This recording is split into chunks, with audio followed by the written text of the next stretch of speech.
Mahabubabad Indian బ్యాంకులో బంగారం మాయం కావడం కలకలం రేపుతోంది. బంగారం తాకట్టు పెట్టి రుణాలు తీసుకున్న 22 మంది ఖాతాదారులు ఆందోళనకు దిగారు. సుమారు 700 గ్రాముల బంగారం, 90 లక్షల విలువైన ఆభరణాలు గల్లంతైనట్టు బాధితులు ఆరోపించారు. బ్యాంక్ అసిస్టెంట్ మేనేజర్ బూక్యా రాజేష్పై బాధితులు ఆరోపణలు చేస్తున్నారు. 22 మంది ఖాతాదారుల ఫిర్యాదుతో పోలీసులు కేసు నమోదు చేసి దర్యాప్తు చేపట్టారు. ఆరోపణలు ఎదుర్కొంటున్న అసిస్టెంట్ మేనేజర్ రాజేష్ ప్రస్తుతం పరారీలో ఉన్నారు.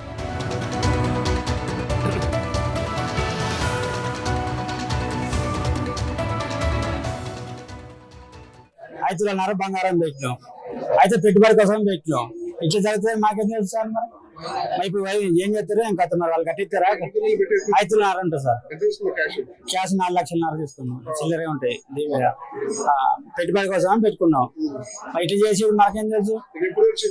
ఇవాళ 9 గంటలకు చూసి బాయికాడికి పోదామని అనుకుంటానా, అది ఇంతే ఫోన్ వచ్చింది.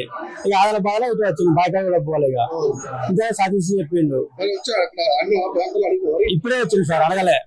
అడగామని అనుకుంటారు కదా, మాట్లాడదా అంటే వచ్చిన లిస్ట్ వచ్చింది, పోయింది. కూరు పాపం మన పేరు ఉంది, పోయింది.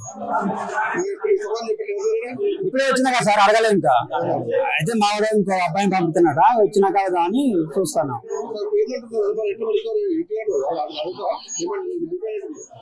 డిమాండ్ చేయాలి కదా సార్. మరి ఎవరు కట్టిస్తారు? ఇట్లా పోతే ఎట్లా? మరి మేము ఇంట్లో పెట్టుకుంటే